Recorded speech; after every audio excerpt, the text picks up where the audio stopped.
आज का हमारा क्लास है द इंडियन कॉन्स्टिट्यूशन। ठीक है, इंडियन कॉन्स्टिट्यूशन को समझने से पहले हमको ये समझना पड़ेगा कि आखिर कॉन्स्टिट्यूशन होता क्या है ना।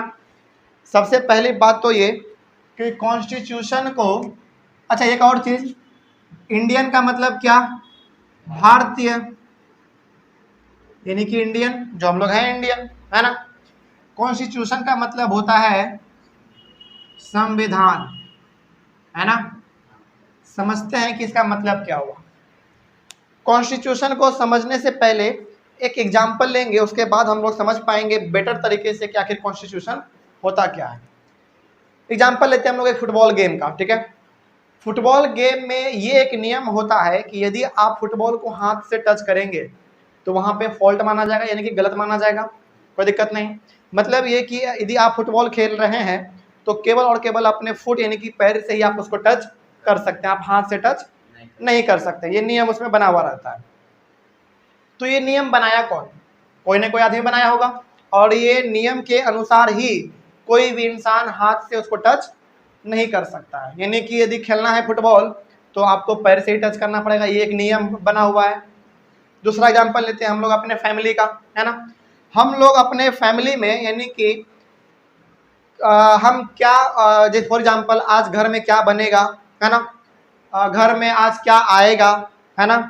कब तुम खेलने के लिए बाहर जाओगे, ये डिसाइड कौन करता है?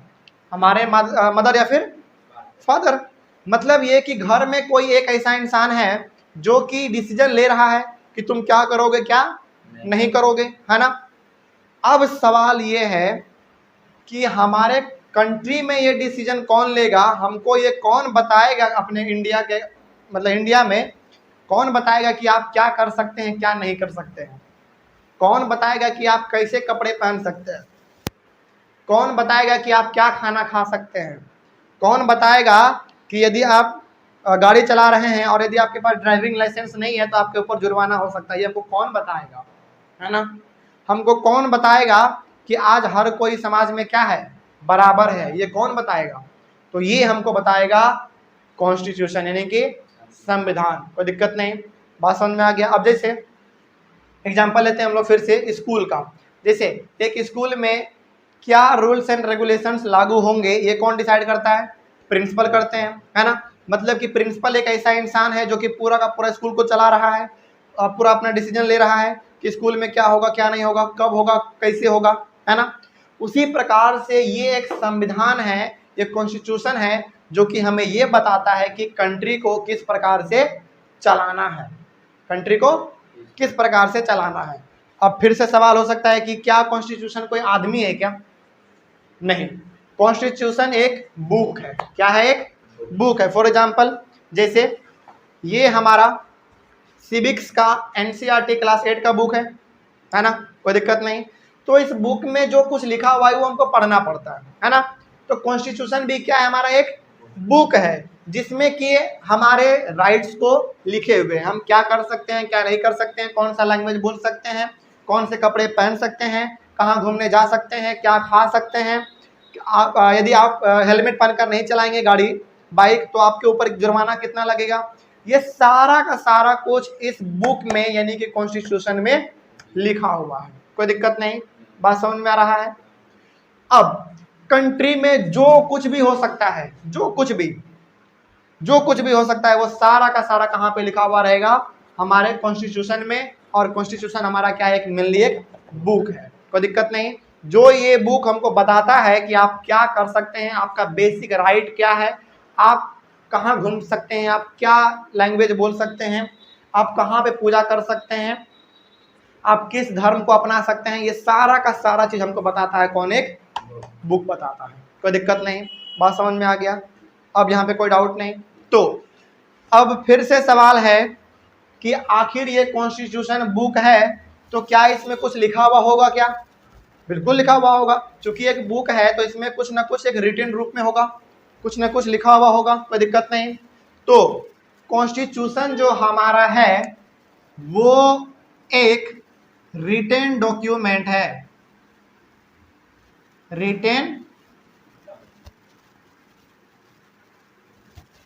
एक रिटन डॉक्यूमेंट है। मतलब क्या?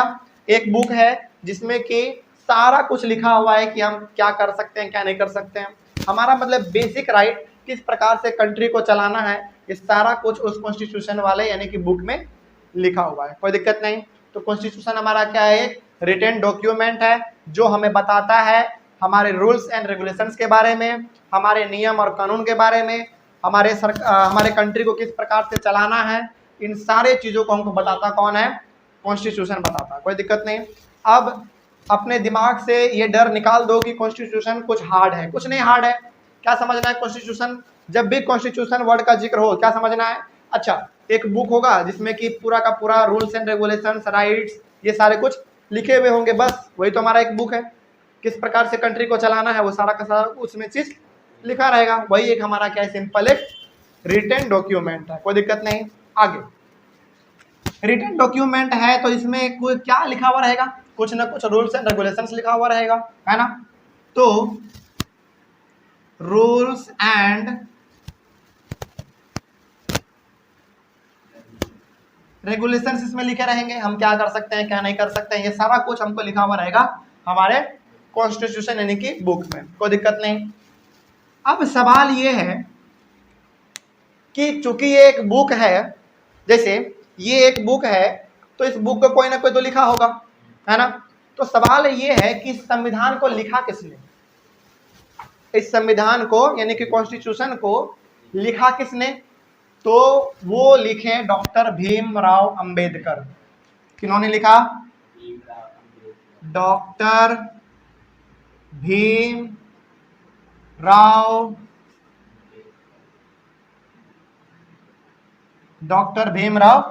अंबेडकर, कोई दिक्कत नहीं, बात समझ में आ गया।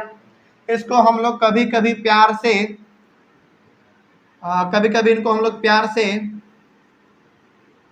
बाबा साहेब अंबेडकर भी कहते हैं, कोई दिक्कत नहीं। तो डॉक्टर भीमराव अंबेडकर कहे या फिर डॉक्टर BR अंबेडकर कहे या फिर बाबा साहेब अंबेडकर कहे, मतलब तो सेम है, कोई दिक्कत नहीं।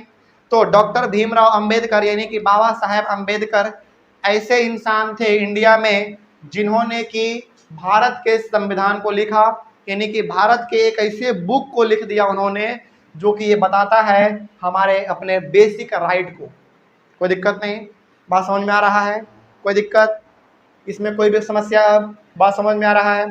तो इन्हीं को डॉक्टर भीमराव अंबेडकर को ही हम लोग कहते हैं father of Indian constitution.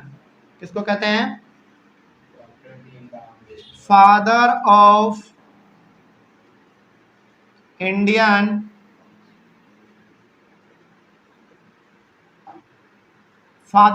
Constitution किसको कहेंगे, डॉक्टर भीमराव अंबेडकर को। जिससे हम लोग फादर ऑफ नेशन किसको कहते हैं, महात्मा गांधी जी को कहते हैं, उसी प्रकार हम लोग कहेंगे फादर ऑफ इंडियन कॉन्स्टिट्यूशन किनको, डॉक्टर भीमराव अंबेडकर या फिर बाबा साहेब अंबेडकर, जो आपको अच्छा लगे आप वो बोल दीजिए, ठीक है, कोई दिक्कत नहीं। बाबा साहेब अंबेडकर के बारे में थोड़ा सा आप लोगों को जानना चाहिए, क्योंकि बाबा साहेब अंबेडकर, डॉक्टर भीमराव अंबेडकर एक ऐसे इंसान थे जो कि भारत के लगभग हर एक लोगों के लिए एक इंस्पिरेशन है। कैसे इंस्पिरेशन है, जैसे जरा समझते हैं। डॉक्टर भीमराव अंबेडकर अपने फैमिली में सबसे छोटे बच्चे थे, सबसे छोटे बच्चे थे, और ये एक बहुत ही छोटे कास्ट से बिलोंग करते थे, बहुत ही छोटे कास्ट से बिलोंग करते थे, कोई दिक्कत, बात समझ में आ गया। वो कास्ट इतना छोटा था कि हमारे आज से लगभग 100 साल पहले, 70-80 साल पहले हमारे इंडिया में एक सिस्टम चलता था जिसको हम लोग कहते थे कास्ट सिस्टम। क्या कहते थे, कास्ट सिस्टम। कास्ट सिस्टम में हमको यहाँ पे ये देखने को मिलता था कि यदि कोई नीचे कास्ट के लोग बड़े कास्ट के लोगों में गलती से भी टच कर गए, जैसे मान लीजिए बाजार में जा रहे हैं और गलती से ही उसमें भिड़ गए, तो छोटे कास्ट के लोगों को बहुत ही बुरी तरीके से, बहुत ही गंदे तरीके से उनको पीटा जाता था, मारा जाता था, कोई दिक्कत नहीं। तो उसी कास्ट से बिलोंग करते थे कौन, डॉक्टर भीमराव अंबेडकर। और उस समय पे इतना ज़्यादा हमारे यहाँ पे कास्ट सिस्टम था कि बड़े बड़े कास्ट के लोग जैसे ब्राह्मण हो गए, है ना, ये सारे के सारे लोग दलित को, यानी कि बहुत ही छोटे कास्ट को, छोटे कास्ट में हमारे मिलने कौन आते हैं, दलित आते हैं, है ना। तो उनको वो लोग उस समय पे अपने में टच भी होने नहीं देते थे, अपने गली से भी गुजरने नहीं देते थे, अपने कुएं पे पानी भी भरने के लिए नहीं देते थे। तो उसी दलित कास्ट से बिलोंग करते थे कौन, बाबा साहेब अंबेडकर। लेकिन बाबा साहेब अंबेडकर को ये शुरू से लगने लगा था कि आदमी यदि सब एक है तो हर एक किसी को अधिकार भी एक होना चाहिए, एक मिलना चाहिए, है ना। इनको ये समझ था। जब इनके पास इतना समझ आया और जब ये इंडिया में रहते हुए अपने स्कूल में पढ़ने के लिए जाते थे, तो इनको, इन बेचारे बाबा साहेब अंबेडकर को, इनके जो टीचर थे वो क्लास में सबसे पीछे बैठाते थे, सबसे पीछे। और यदि पीछे जगह है तो पीछे बैठिए, यदि जगह नहीं है तो पीछे बोरा बिछा के बैठिए। इस प्रकार से बाबा साहेब अंबेडकर को ये सारा चीज सहना पड़ता था, है ना। लेकिन बाबा साहेब अंबेडकर को लगा कि यदि भारत में कुछ बदलाव करना है, भारत में यानी कि इंडिया में कुछ सिस्टम में बदलाव करना है, तो इसके लिए हमको पढ़ना पड़ेगा, पढ़ने के बाद हमको आवाज़ उठाना पड़ेगा। ये चले गए विदेश पढ़ने के लिए, इंडिया से बाहर चले गए।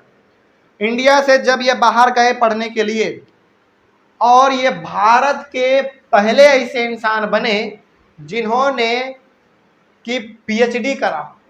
क्या करा, पीएचडी करा।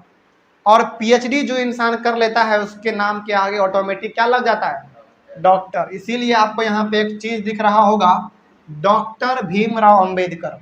इनका पूरा नाम था असल में भीमराव अंबेडकर, लेकिन इन्होंने विदेश जाके पीएचडी कर लिया। पीएचडी एजुकेशन के फील्ड में बहुत ही हाई लेवल का एजुकेशन माना जाता है। यदि आप किसी सब्जेक्ट में पीएचडी करते हैं तो उस सब्जेक्ट का आप कह सकते हैं कि नॉलेज का खानदान है आप, मतलब कि नॉलेज का खदान है आप। बात समझ में आ गया, कोई दिक्कत नहीं। जैसे मान लीजिए सिविक्स हम आपको पढ़ा रहे हैं अभी, और यदि सिविक्स में हम पीएचडी कर लेते हैं तो सिविक्स का जितना भी नॉलेज होगा ऐसा माना जाएगा कि सिविक्स का पूरा नॉलेज हमारे पास है, कोई दिक्कत नहीं। उसी प्रकार डॉक्टर भीमराव अंबेडकर ने पीएचडी करा था और उसके नाम के आगे लगा डॉक्टर, डॉक्टर भीमराव अंबेडकर, कोई दिक्कत नहीं। तो भीमराव अंबेडकर भारत के पहले इंसान, ऐसे इंसान बने जिन्होंने कि विदेश जाकर डॉक्टर की डिग्री हासिल की, है ना। और उनके नाम के आगे डॉक्टर लगा, पीएचडी उन्होंने किया, कोई दिक्कत नहीं। उसके बाद जब वो यहाँ पे आए, इंडिया वापस आए, तो वो अपने समाज के लोगों के लिए आवाज़ उठाएं, और आवाज़ उठाते उठाते उठाते उठाते वो इतने आगे बढ़ गए, इतने आगे बढ़ गए कि भारत का संविधान ही उन्होंने लिख डाला। अब जरा सोचो, जिस आदमी को पहले एक गली से गुजरने तक का इजाज़त नहीं था, वो इंसान एक कॉन्स्टिट्यूशन लिखा, और उस कॉन्स्टिट्यूशन के दम पर आज हर एक कास्ट के लोग किसी भी गली से गुजर सकते हैं, कहीं से पानी भर सकते हैं, किसी भी मॉल में जा सकते हैं, कहीं भी बैठ के खाना खा सकते हैं, कोई भी कपड़ा पहन सकते हैं, है ना। कहीं कोई भी इंसान शिक्षा हासिल कर सकता है। ये पावर था डॉक्टर भीमराव अंबेडकर का। जरा सोचो, एक छोटे कास्ट में जन्म लेना और विदेश जाकर शिक्षा हासिल करना, वो भी पीएचडी करना, और वहां से आके भारत का संविधान लिख देना, ये अपने आप में बहुत ही प्रभावशाली और बहुत ही मजेदार बात है। बात समझ में आ रहा है। तो ये है डॉक्टर भीमराव अंबेडकर का कैरेक्टर, ठीक है, कोई दिक्कत नहीं। अब यहाँ तक में कोई भी समस्या, बात समझ में आ गया। चलो अब थोड़ा सा हम लोग और आगे बढ़ते हैं। चूंकि हमारे कंट्री में एक कॉन्स्टिट्यूशन है जो कि डॉक्टर भीमराव अंबेडकर ने लिखा, एक बुक लिखा, है ना, तो उसको हम लोग कह दिए द इंडियन कॉन्स्टिट्यूशन, यानी कि भारतीय संविधान, भारत का संविधान, कोई दिक्कत नहीं। अब ऐसा नहीं है कि डॉक्टर भीमराव अंबेडकर ने जो संविधान लिखा वही संविधान आज चल रहा है, नहीं। डॉक्टर भीमराव अंबेडकर ने जो संविधान लिखा, हाँ वो बिल्कुल है, लेकिन उसमें बहुत बार बदलाव किया गया, है ना, बहुत बार बदलाव किया गया। बदलाव मतलब इसलिए किया गया क्योंकि देखो, जब डॉक्टर भीमराव अंबेडकर ने संविधान लिखा, और जब डॉक्टर भीमराव अंबेडकर संविधान लिख रहे थे, तो उस समय उनको मालूम नहीं था कि आने वाले समय में देश के सामने क्या क्या परेशानी आ सकता है ना। तो डॉक्टर भीमराव अंबेडकर को उस समय जो अच्छा लगा वो उन्होंने लिख दिया। लेकिन जैसे जैसे समय बदला, हमारा जरूरत बदलता गया, है ना, समय बदलता गया, वैसे वैसे संविधान में बदलाव भी होता चला गया, कोई दिक्कत नहीं। तो डॉक्टर भीमराव अंबेडकर ने जो संविधान लिखा है वो आज भी प्रेजेंट है, लेकिन उसमें बहुत बार बदलाव किया गया है, कोई दिक्कत नहीं। तो ऐसा नहीं समझना है कि आज हमारे डॉक्टर भीमराव अंबेडकर के लिखे हुए संविधान को ही हम लोग फॉलो कर रहे हैं। हाँ कर रहे हैं, लेकिन उसमें बहुत बार बदलाव किया गया है, कोई दिक्कत नहीं। चलो अब इसके आगे बढ़ते हैं। हर एक कंट्री का अपना अलग अलग कॉन्स्टिट्यूशन होता है, तभी तो वो कंट्री चल पाता है। हर एक कंट्री का अपना अपना एक अलग सिस्टम होता है, कोई दिक्कत नहीं। जैसे इंडिया है तो इंडिया का कॉन्स्टिट्यूशन अलग है, चाइना है तो चाइना का कॉन्स्टिट्यूशन अलग होगा, नेपाल है नेपाल का कॉन्स्टिट्यूशन अलग होगा, कोई दिक्कत नहीं। एक और चीज, किसी कंट्री में किस प्रकार का सिस्टम रहेगा, यानी कि किस कंट्री में किस प्रकार का सिस्टम रहेगा, ये भी डिसाइड करता है कौन, कॉन्स्टिट्यूशन। अब सिस्टम 3 प्रकार का होता है, पहला मोनार्की, दूसरा डिक्टेटरशिप और तीसरा डेमोक्रेसी। ये 3 सिस्टम होता है ना। इन तीनों के बारे में मालूम है? चलो थोड़ा सा हम लोग इसको समझ लेते हैं, है ना। तो हर एक कंट्री का संविधान अलग अलग होता है, लेकिन उस कंट्री में सिस्टम कैसा होगा ये डिसाइड करता है कौन, कॉन्स्टिट्यूशन, कोई दिक्कत नहीं। चलो सबसे पहली बात, पहला सिस्टम आता है हमारा मोनार्की का।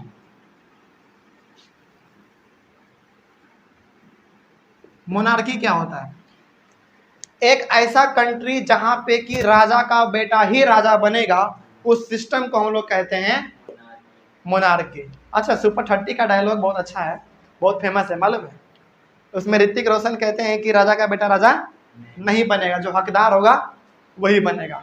हाँ बिल्कुल सही बात है ना। आज के रेट में वो बात बिल्कुल ही सही है, सटीक भी है। यदि आप हकदार हैं, यदि आपके पास नॉलेज है, आपके पास पावर है, तो आप बन जाएंगे, लेकिन यदि नहीं है तब तो फिर आपको भिखारी भी नहीं पूछेगा, है ना। तो मोनार्की में क्या होता है? मोनार्की में होता है कि राजा का बेटा ही राजा बनता है, कोई दिक्कत नहीं, बात समझ में आ गया। तो यहाँ पे मोनार्की में जो भी डिसीजन लेगा वो राजा लेगा।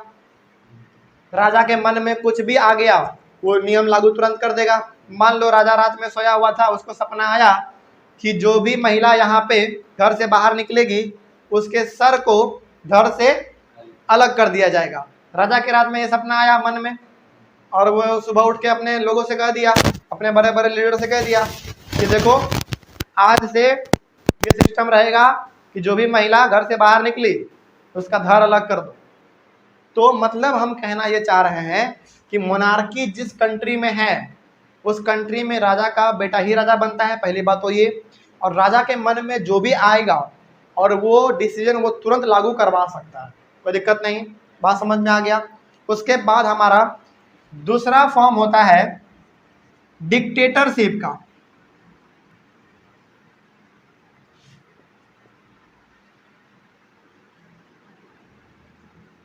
डिक्टेटरशिप का मतलब होता है ये कि वहां के कंट्री का जो मिलिट्री होगा, जो आर्मी होगा, उसका जो लीडर होगा ना, वो कंट्री पे रूल करेगा, वो कंट्री पे रूल करेगा। जैसे मान लो कुछ समय के लिए मान लो इंडिया में जो आर्मी है, आर्मी के जो लीडर हैं, जो सबसे ऊपर पोस्ट पे हैं, वो इंडिया को यदि लीड कर रहे हैं, यानी कि उन सारा डिसीजन जो भी लेना है डिसीजन वो यदि उनके पास है, तो उस सिस्टम को हम लोग कहेंगे डिक्टेटरशिप। हमेशा याद रखना है कि डिक्टेटरशिप में डिसीजन कौन लेता है?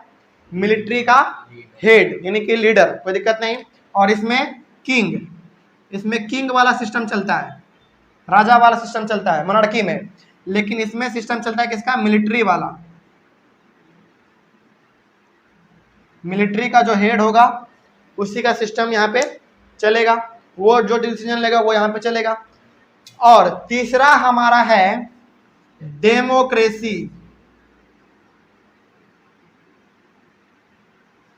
डेमोक्रेसी का मतलब हो गया कि यहाँ पे आदमी जो है ना वो मालिक है, यानी कि हम खुद मालिक हैं, कोई दिक्कत नहीं। मतलब ये कि हम अपने कंट्री में जो लीडर चुनेंगे, हमारे कंट्री का जो लीडर होगा वो हम डिसाइड करेंगे, वो कोई मिलिट्री या फिर कोई राजा डिसाइड नहीं करेगा। ये कॉमन पीपल यानी कि हम लोग आम आदमी मिल के डिसाइड करेंगे कि हमारे कंट्री का लीडर कौन होगा। जैसे हमारे कंट्री का अभी प्राइम मिनिस्टर कौन है? श्री नरेंद्र दामोदर दास मोदी। तो वो क्या हमारे कंट्री का भी लीडर है ना, वो कंट्री को लीड कर रहे हैं, कोई दिक्कत नहीं। तो उसको कौन चुना है, हम ही लोग तो चुने हैं।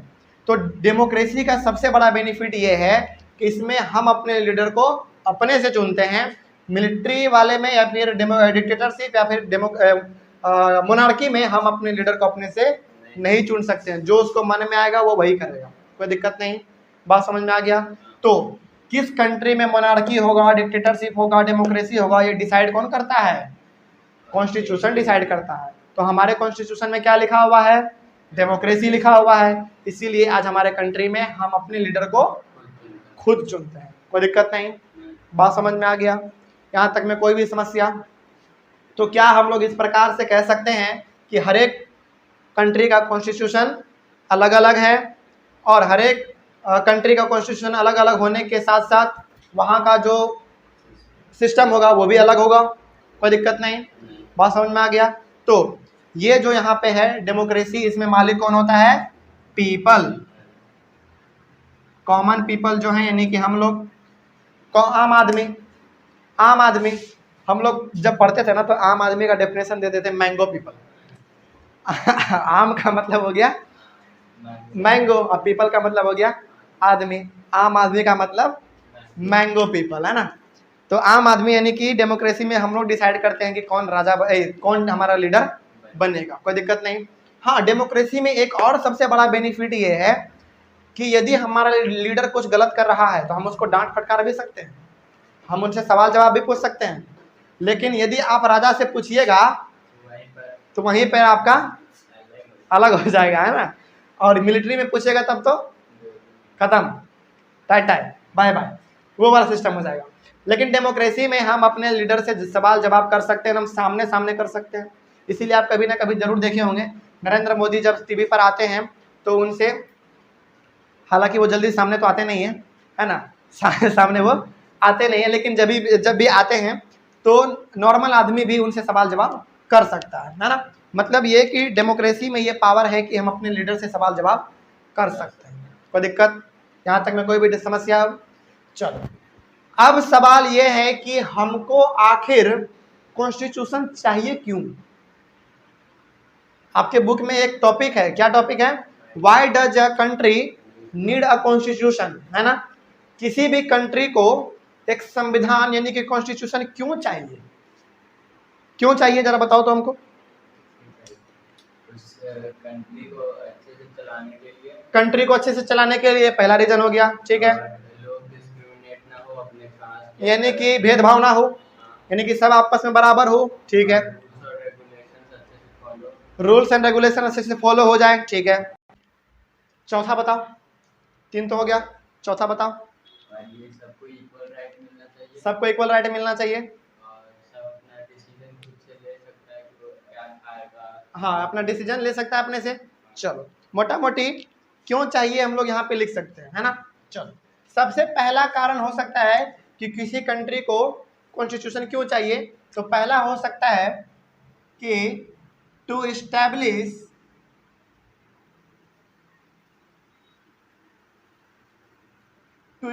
इक्वालिटी, हो सकता है। चलो सुनो, अब किसी कंट्री में कॉन्स्टिट्यूशन क्यों चाहिए, सबसे पहला रीजन इक्वालिटी क्रिएट करने के लिए, है ना। यहाँ पे ये बताने के लिए कि हर कोई क्या है, आपस में इक्वल है, चाहे वो मुकेश अंबानी हो, चाहे एक गोलगप्पा बेचने वाला आदमी हो, दोनों आपस में क्या है, इक्वल है, कोई दिक्कत नहीं। बात समझ में आ गया। चलो, उसके बाद दूसरा हो सकता है टू प्रोवाइड फ्रीडम, फ्रीडम, हर किसी को, हर कोई आज़ादी मिले, है ना। हर कोई घूम सकता है, हर कोई सिनेमा हॉल जाके टीवी देख सकता है, मूवी देख सकता है, हर कोई प्लेग्राउंड में जाके खेल सकता है। मतलब कि जो करना चाहे वो चीज़ वो कर सकता है, कोई दिक्कत नहीं है। तो ये हो गया हमारा राइट टू प्रोवाइड फ्रीडम। उसके बाद है हमारा तीसरा, क्या हो सकता है जरा बताओ। अपने मनपसंद को वोट कर सकता है, जैसे फॉर एग्जांपल आगे बताओ, उसके आगे बताओ, एक इसके आगे, to provide to provide freedom of religion. Religion का मतलब क्या हो गया? धर्म। कोई दिक्कत नहीं। हर एक आदमी को इंडिया में ये राइट है कि वो जो धर्म को अपनाना चाहे वो अपना सकता है। चाहे वो आप हिंदू में जाना चाहें तो आप हिंदू में जा सकते हैं, मुस्लिम में तो मुस्लिम में जा सकते हैं, क्रिश्चियन में तो क्रिश्चियन में जा सकते हैं, या फिर सिख में चाहें तो उसमें भी आप जा सकते हैं। हिंदू मुस्लिम सिख ईसाई आप जिसमें जाना चाहें आप उसमें जा सकते हैं। आप जिस भी भगवान का पूजा करना चाहें आप पूजा कर सकते हैं। ये हमको पूरा का पूरा राइट दिया हुआ है, कोई दिक्कत नहीं। चलो, चौथा कारण क्या हो सकता है? To remove caste system. क्या? कास्ट सिस्टम को हटाने के लिए भी एक कंट्री को कॉन्स्टिट्यूशन चाहिए, है ना। यदि बुक में लिख दिया कि कोई भी कास्ट सिस्टम यहाँ पे अब नहीं होगा, हर कोई आपस में बराबर है, तो उस समय से दलित और ब्राह्मण में भी समानता देखने को मिलेगा, इक्वालिटी देखने को मिलेगा। कोई दिक्कत इसमें? कोई दिक्कत? चलो, उसके बाद चौथा हमारा हो सकता है to provide freedom of speech. यानी कि हर आदमी भाषण दे सकता है, हर आदमी जो बोलना चाहे वो बोल सकता है। जो बोलना चाहे, अब इसका मतलब ये नहीं कि किसी को भी गाली दे रहे हैं, इसका मतलब ये नहीं है। इसका मतलब ये है कि जो सही है, जो बोलना चाहिए वो आदमी वो बोल सकता है, कोई दिक्कत नहीं। चलो, इसके आगे फिर आगे क्या हो सकता है? सॉरी, ये 4 नंबर था, ये 5वां होगा हमारा। देखो, और भी बहुत सारा चीज हो सकता है ना, लेकिन ये कुछ 5 जो है वो मुख्य है, मेन है, जिसके कारण किसी भी कंट्री को संविधान यानी कि कॉन्स्टिट्यूशन चाहिए ही चाहिए, कोई दिक्कत नहीं। यदि कोई कंट्री चाहता है कि हमारे कंट्री में सुख शांति का माहौल बना रहे, तो उनको अपने कंट्री में एक संविधान बनाना पड़ेगा, कोई दिक्कत नहीं। बात समझ में आ गया? इसमें आप कहीं पे भी कोई डाउट? तो ये हमारा, अच्छा, ये 5 हमारा रीजन लिख देंगे। कब? जब हमसे पूछा जाए कि किसी भी कंट्री को कॉन्स्टिट्यूशन क्यों जरूरी है, क्यों चाहिए, तो ये 5 रीजन लिख देंगे। और इसके ये थोड़ा सा हमारा क्या था, एक इंट्रोडक्शन था, पूरा चीज समझ में आ गया है। आगे जो हमारे क्लास में है वो दिया हुआ है की फीचर्स किसका? इंडियन कॉन्स्टिट्यूशन का, यानी कि इंडियन कॉन्स्टिट्यूशन में आपको क्या क्या देखने को मिलेगा। लेकिन इतना पढ़ने के बाद एक आपके बुक में और दिया हुआ है, वो केस दिया हुआ है नेपाल के बारे में, है ना। नेपाल में क्या सिस्टम था एक समय पर, उसके बारे में भी दिया हुआ है, उसके बारे में भी थोड़ा सा हम लोग जान लेते हैं। नेपाल एक ऐसा कंट्री है जो कि इंडिया के नॉर्थ बॉर्डर से सटा हुआ है ना। जैसे मान लो फॉर एग्जांपल, यदि यहाँ पे छोटा सा हम लोग इंडिया बनाना चाहें, इस प्रकार का एक इंडिया हम लोग बना लेते हैं यहाँ पे।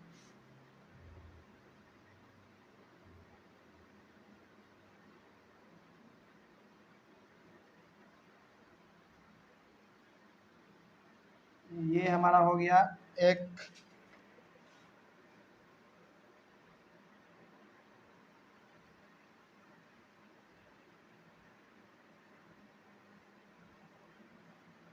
कुछ इस प्रकार का इंडिया का नक्शा है, मैप है ना।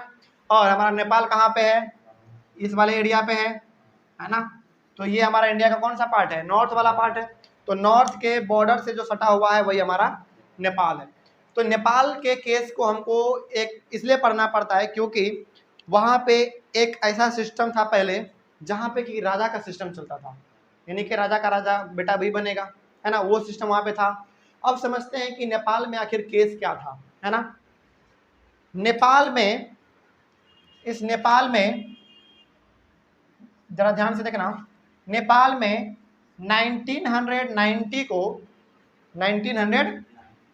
को एक कॉन्स्टिट्यूशन बनाया गया, एक संविधान बनाया गया, एक कॉन्स्टिट्यूशन बनाया गया, जहां पे कि सिस्टम कैसा चलेगा?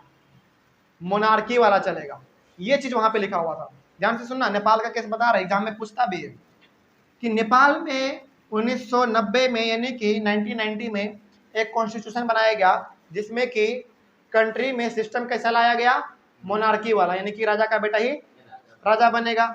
और उस समय पे राजा बनाया गया किसको, राजा बनाया गया उस समय पे किंग ज्ञानेंद्र को, याद रखना, किंग ज्ञानेंद्र, वो राजा था उस समय का।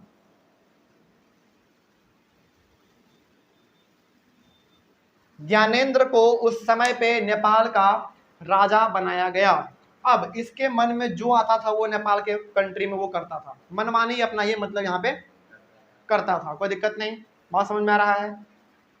इसको जो भी रात में सपना आ गया ये सोचता था कि इसको लागू करो, यानी कि लोग जो है ना इससे बहुत ही ज़्यादा परेशान थे, है ना।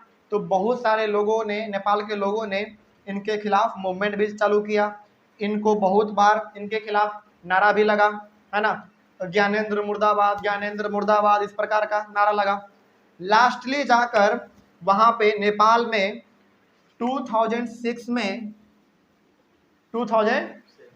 में राजा का जो सिस्टम था मोनार्की वाला उसको पूरी तरीके से खत्म कर दिया गया और वहां पे क्या आ गया, डेमोक्रेसी आ गया।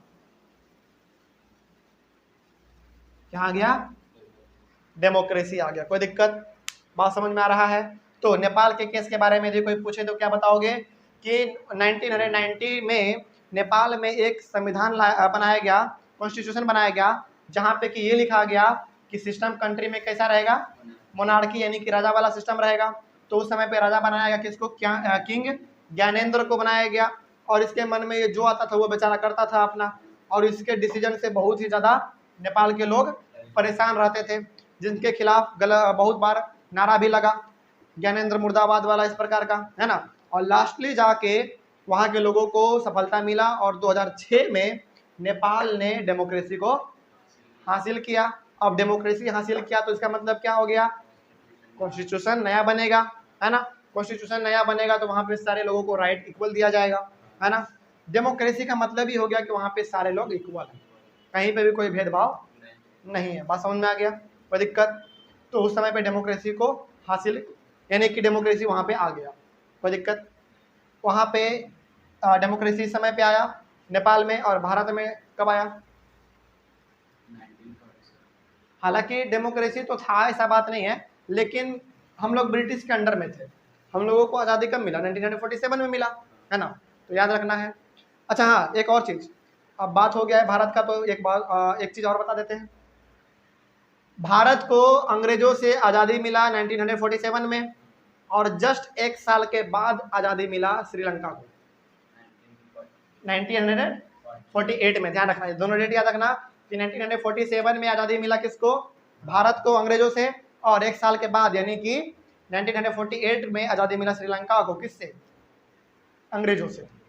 कोई दिक्कत नहीं, बात समझ में आ गया। और 2006 में डेमोक्रेसी को हासिल किया किसने, नेपाल ने, कोई दिक्कत नहीं। चलो, ये हमारा पूरा का पूरा यहाँ पे सिस्टम किस प्रकार से था मालूम चल गया। सिस्टम हमारे पास मेनली तीन था, मोनार्की, डिक्टेटरशिप और डेमोक्रेसी। इसके बारे में हम लोग जान चुके हैं। मोनार्की में किंग होता है मालिक, डिक्टेटरशिप में मिलिट्री का हेड होता है मालिक, और डेमोक्रेसी में पीपल होता है, यानी कि हम लोग मालिक हैं, ठीक है। नेपाल का ये केस था, ठीक है। उसके बाद फिर हमको किसी भी कंट्री में क्यों चाहिए, तो इन सब कारण से चाहिए हमको, कोई दिक्कत नहीं। चलो, नेक्स्ट लेक्चर यानी कि नेक्स्ट क्लास में हम लोग अपना पढ़ेंगे कि इंडियन कॉन्स्टिट्यूशन का क्या क्या विशेषता है, क्या क्या फीचर्स है ना। यदि इंडिया में कॉन्स्टिट्यूशन है तो आखिर इसका विशेषता क्या है, फीचर्स क्या है, ये हम लोग अपने नेक्स्ट क्लास में पढ़ लेंगे, कोई दिक्कत नहीं। क्लास ओवर किया जाए, चलो क्लास ओवर करते हैं, थैंक यू।